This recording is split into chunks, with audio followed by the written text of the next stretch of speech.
I'll get it to you. Okay.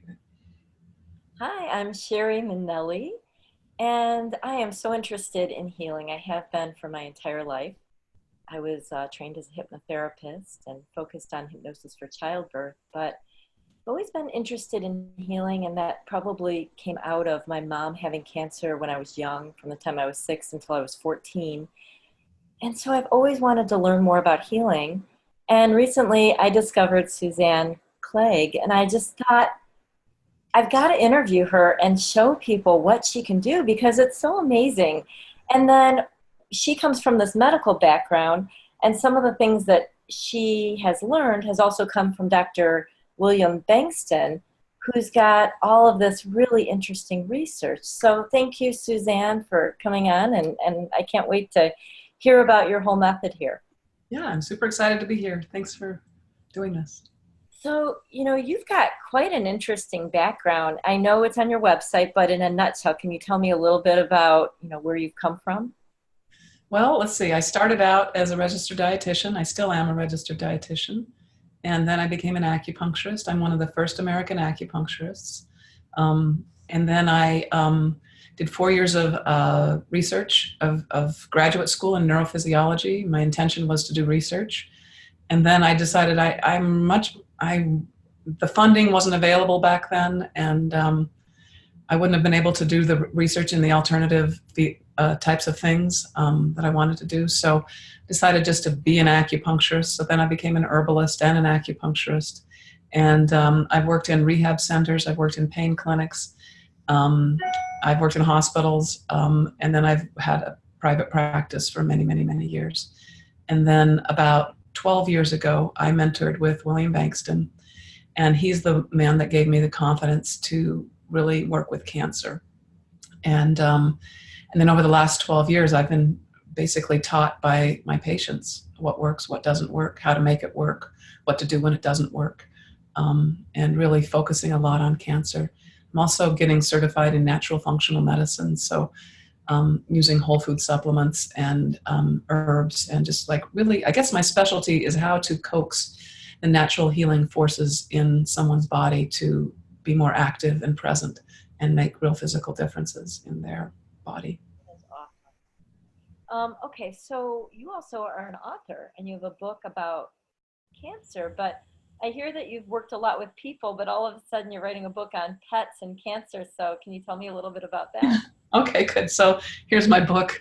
It's called There Is Another Way, Energy Medicine for Pets with Cancer. It's available on Amazon. And I love animals. And my goal is to get 100 cancer cures. And I thought I could do it faster on animals than on people. So that was one thing, because animals get better in weeks or months, not months or years.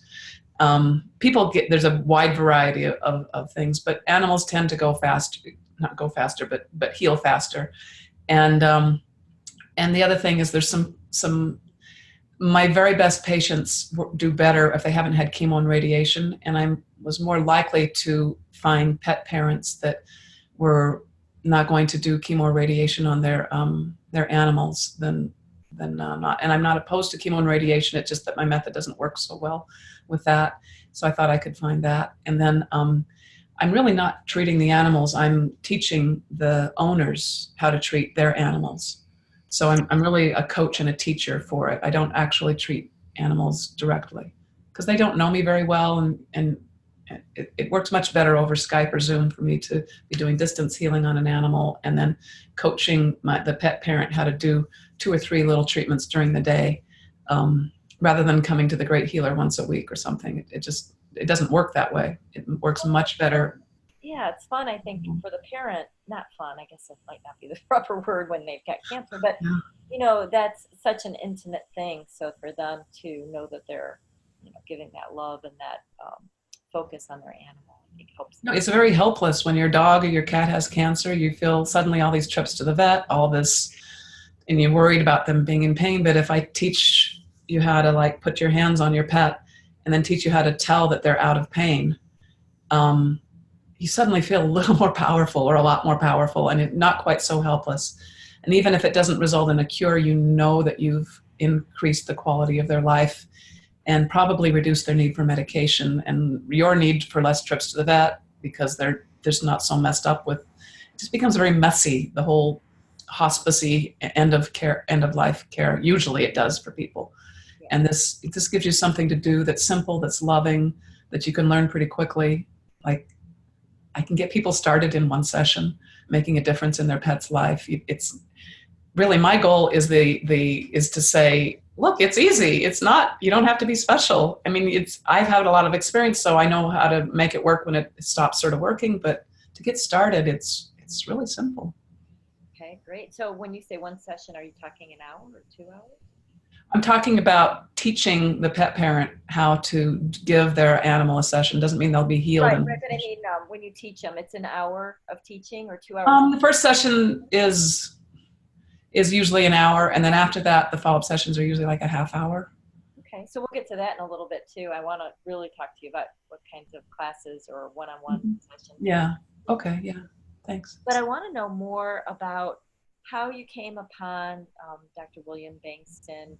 I guess how long ago, and then I know you've got a slightly different method because he really works on mice, or has in the past, and you really work more on, well, people. And pets. So I guess, can you give me a little bit about like how you came upon him and what you thought of that method, and when you started doing it, what started happening, and then how it kind of morphed or changed? Well, I met Bill because he and my husband worked together at St. Joseph's College. And I think my husband was one of the few supporters of his work because everybody else just thought he was completely bonkers. They wouldn't look at the actual research. They just saw the topic and said, well, that's impossible. And they weren't willing to look at it. But I met him 25 years ago. Throughout all his mice experiments, I felt like I was on the periphery of that. And I always felt like he was special because I was a hotshot acupuncturist and I knew energy medicine, but I couldn't cure cancer the way he could. So I had a little bit of just like, oh, he must be special. I super respected him. It wasn't that I thought I was better than him. I just thought that he must be special. And he told me about his technique whenever we would visit. And I said, well, that can't be it. And I kind of tried it a little bit, but I didn't really ask him for help. And it wasn't until like something shifted in my life and I said, I know Bill Bengston and he's offered to teach me. Like, why am I not just like accepting this offer? And so I asked him to mentor me, and he did.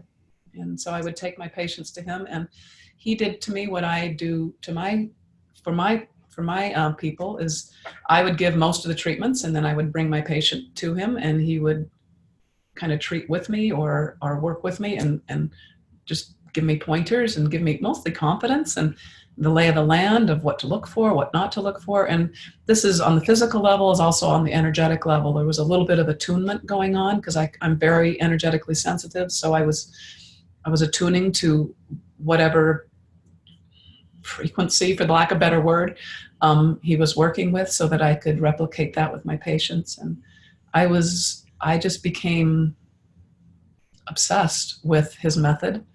And it just, I don't know, sometimes, you just go into things and like, oh, this is where I belong. And now my most favorite thing in the world, other than hiking in the mountains, which is right at the top right now, is to put my hands on a hot cancerous tumor, an ugly, hot cancerous tumor, and do healing on it, and then watch it cool down, and the whole room sort of fills up with this lightness and peace, and I sort of get a whiff of the healing too. And I just feel it brings tears to my eyes because I just feel, wow, I'm so in the right place right here. So not many people say that about ugly tumors, but I really love being with them. That's really awesome. So can you give me in a nutshell what the Bengston Method is? Like how he taught it or what he did? Okay, so what he has a rapid image cycling method, and then he has a how to touch and actually use the rapid image cycling method. And he has a book called The Energy Cure, which is a good book to learn all about that. And he has an audio CD, and really to learn about his method, you go to him. But just in a nutshell, his rapid image cycling method is you have a list of 20 things that you want that you don't have, and you align with them psychically. You get really congruent with them. You memorize them. You embrace them. You visualize them. And then you release them by spinning them around in a cyclical motion at super, super, super high speeds. And that's with the emotion too, that you would feel? You have to let go of the emotion in order to do that, because emotions take time. Emotions actually are a physiological process that takes time. So if you have an emotional response to, like, I want air conditioning on my van, that's one thing that I want that I don't have right now, okay? I would like that. I don't know if it fits with all the size of the roof and all these other things that the mechanic's working with me, but I would like that. And so all I have to do is like it. And so I attach myself, oh, it'll be great to plug in and be nice and cool in the summer, and I feel that. But when I'm spinning it rapidly, I just get the image, and I don't, I actually program the emotion in, and then I actually split the emotion out using speed. And then I actually release the image, and then I release rapid image cycling.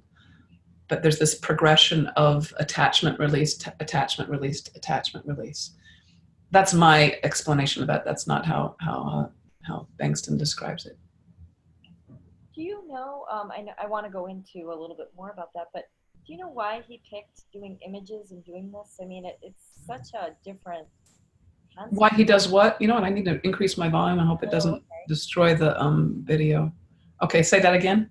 I just was wondering if, you know, you've known him personally for so long, why or how he picked, you know, this idea of taking 20 or so images and cycling them in his head. I mean, that's such a odd, you know, different concept. Yeah, I actually don't know that. I think you'd have to ask him. Yeah, I think he came, I think it came from his conversation with his healer friend, but I don't know. Yeah. Okay, so then what's the next part of that? You learn this rapid image cycling in your head where you're cycling it really fast, and then it comes, you need to make contact with your patient. And you can make contact with your hands. And I take laying on of hands very literally. You put your hands on somebody. And so, or you make contact with your astral, with your psychic connections. And I personally think that the hands enhance it. So the way I work is I do distance healing, but I have somebody else's hands on my patient. So there's somebody there that may or may not know the Bengston Method or my method, and which are different things, but they're, and then they have me. So they have two healers, and the patient usually is a minimum. Like if you have a dog, I have the pet parent there, and I show them where to touch so that there is a hands-on component.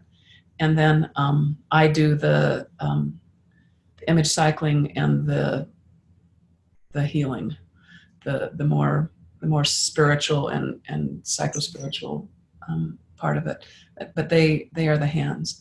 And then beginners do very well with this because they don't think they're very good at it, and so they just do it.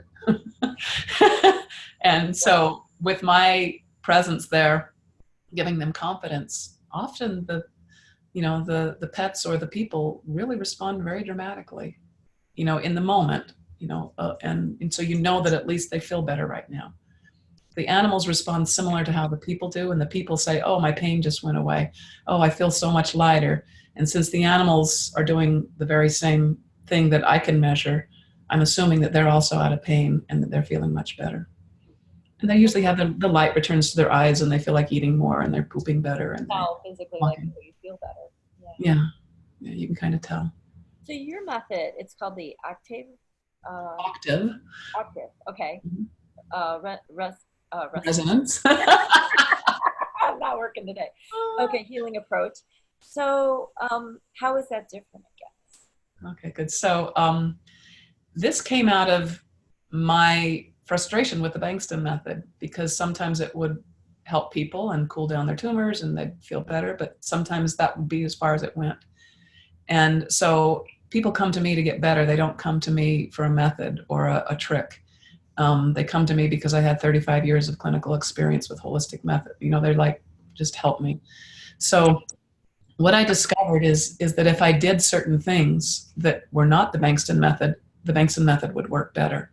And so the octave resonance healing method is really not it's really an approach, not a method. It's a way of constructing the human experience. It's more like a philosophy, so that if something's not working in one area, we can try to tweak the other. So and I'm a sound healer, so octaves are like the octaves on a piano, like all the C's on the piano, all the F's on the piano. So we have the construct is 4 levels of the physical, the life force, the emotional and images, and the spiritual. And I would say the Bengston Method is, it starts out in the emotions and image level, and then it goes up to the spiritual level as you release the emotions and images and you're just present at a higher place. And what I found is that if I did something with nutrition, if I did something with lifestyle, if I did something with acupuncture, with acupressure, with sound healing, these, what I call these lower levels, these lower octaves, if I did that, sometimes I could get the tumors I could get a better response from what I was doing with the Bengston Method. And so, because the problem I've had is people think of the Bengston Method as like, okay, you touch them and then they're all better because it's magic. And it's really not magic. It's a process. There's feedback. There's lots of feedback. And there's ways to make it work better. And I look to the whole person or the whole pet and even the whole environment to try to coax those natural healing forces into working better. I don't know if that explains it, but No, it does. I understand. Yeah.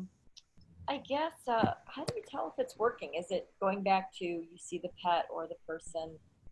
Well, the person, people can tell you, but animals, Yeah. their eyes are clearer, or they start eating, or they start moving. I'm looking in my book. There's a chapter in here. I'm looking for it. Where is it? How to tell if it's working. It's over here in the back. Okay. How to tell if it's working. I have like pages and pages of how to tell if it's working. Okay. Because I know that's a question a lot of people have. So, but basically, it's not working if you believe it is. Okay. That's nice that you're believing that it's working, but that's not really data. Okay. That's a different place in your psycho-spiritual being. So just hunkering down and believing hard is not what makes it work. So I like to just observe. And I really encourage careful observation rather than blind belief in the method, because, this is that story of that man that was in a flood and he prayed to God for to be rescued, and God sent a rowboat. He says, no, I'm going to be rescued by God. And so then somebody else comes by, with something else. And then a helicopter comes by, like, come on, we're going to pick you up here. And like, no, God's going to rescue me. Like, you just had all these resources of help, and you're busy expecting the spiritual to do it magically. Well, the spirit works through the other levels. That's just how it works here. Oh, yeah. Especially with cancer, which is a physical disease. So on the physical level, you go to your doctor and you go to your vet, and they do tests and scans, and that's how you tell if it's improving or not. And that's really, or if the tumor goes away. Sometimes the tumor softens and gets a little larger, and that's a good sign that it's healing, because usually cancers that are progressing get harder and harder and harder. They don't get softer at all. That's a good sign. And then there's lots of other physical signs, but let me go up the octaves. So on the life force level, you feel better. You feel you have more energy, or suddenly you're able to sleep where you weren't able to sleep before. And your other body functions just start working better. So your digestion works better, your elimination works better, your sleep, just your mind works better. There's just this sense that you're healing. That like, oh, my body's like actually starting to feel better. And that's actually a way to tell. And you're not believing in that, you're actually noticing that you're sleeping better. You're noticing that, that. Okay. And then the next level up is the octave of emotions and images. And sometimes people get healing dreams. So that's like an image, right? And where they feel blessed. And you don't want to go to the bank with that, but that's just a sign. If you're getting a lot of good feelings about something, that's part of the equation of is it working or not. It's not enough, okay? But if you're getting all this fear and dread, like I really should be getting chemo, here I am doing this flaky healing thing, and I really should be doing chemo, then that's a sign that maybe you should be doing chemo. Whereas if you're feeling like, wow, I'm in such a good place with this. And you're observing, you're not just blindly believing it. And that's where I come in to coach. Like, are you really in a good place or are you not? So there's that, and you feel better. And then there's the spiritual things where people actually have spiritual experiences, and where they feel tremendously guided from the deepest part of their soul to take an action or something. And again, that's where my counseling comes in, because it's real easy to be just wishful thinking there. But I know for me that, like, I've gotten promptings and guidance in certain times of my life that just really were obvious, and I followed them and they worked. And when I disregarded those feelings, it never worked. And I think a lot of people have that. So, and I call that spiritual guidance, because it doesn't really come from your belief system. It just like, oh, I'm in the right place or I'm in the wrong place. So there's that. But the bottom line is the physical, like the tumor gets better. Okay. So then, what was it? How long ago was the first time that you participated in something that resulted in that? I think it was like 12 years ago. Yeah. That was the first cure. And it sort of rocked my world, because I was learning the rapid image cycling and doing it. And, I'd been around Bill forever. So I it's not that I didn't think that it would work or something, but, when I was doing most of the treatments, it felt scary and like, oh my gosh, this man's life is in my hands. And he helped me feel at ease. He says, look, I'm a goner anyway. We're just playing. It helped take the pressure off a little bit. Yeah, he had 4th stage squamous cell cancer, and they really didn't have much to offer him that he wanted to do. So he was fine. We were very upfront. I wasn't saying I'm going to cure you. We were trying this. And when the tumor went away, I got sick for 2 months. It's almost like, if I can cure cancer, thinking that maybe I did it. I wasn't sure if I did it, but his tumor went away and I was there, and it was technically incurable. And why can't I lose weight or get along with my teenagers or like all these other, it's like my reality, and I'm like as open as most people, but it something inside me shifted. And that actually happened on my next 2 cures too, little mini versions of it. And now I'm fine. but it actually reorganized me, not just my patient. And it's almost like I had to be put under and go to sleep and get a little bit sick so that my body could reorganize my energy field or my way of being in the world. And so now that you've been doing this for so many years, do you feel exhausted or tired after doing a session with somebody? Not at all. If I do it right, I feel energized. Sometimes I just prefer to be alone, but that's the same, like I don't want to watch, like I'm staying with my relatives now, and it's like, no, I feel like going, just being alone tonight, So it's not that, it's that they're a drain on me. It's that I had a long day and I wanted to be alone. It's no different than any other social demand, is what I'm saying. It's not, and I'm sort of an introvert, so I like to, I like my own space, but when I get energized by being by myself a lot. But yeah, no, like I say, my most favorite thing is to watch the love and the light come out of the tumor and have it working. It just, because I'm pretty good at it, and when you're doing something you're really good at, it's fun and it's easy. So yeah. Yeah, fulfilling. So Yeah. People. Yeah. One question, is there any legalities that you have to talk about? Yeah. Well, I'm a licensed acupuncturist, so it's legal for me to touch people. And I have my patients sign, for my distance healing, I have them sign an informed consent that tells them that I'm actually practicing below my scope of practice, because it's like a faith healer kind of thing, and this is not professional. And so I think it's just about communication and that. And then anybody, that's how I handle it. That's how Well, what I want to do is Oh, but it's perfectly legal for you to touch your own dog or cat, and it's perfectly legal for you to treat your husband or wife or like if I'm training, because a lot of what I do is I train family members how to do this. You're not acting professionally when you're treating your husband.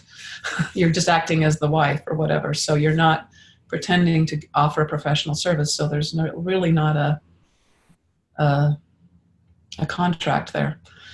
We're just sort of trying it out and seeing if it works. And it doesn't work for everybody, by the way. It doesn't work. One of the things is, let me tell you, the people that respond really well to it is people that are not too old. The older people that I've had, sometimes I extend their life a lot, but they don't always get better. Like, I had one person, she got better from her huge tumor. It went down to just like a little scab on her cheek, and then she died of a heart attack.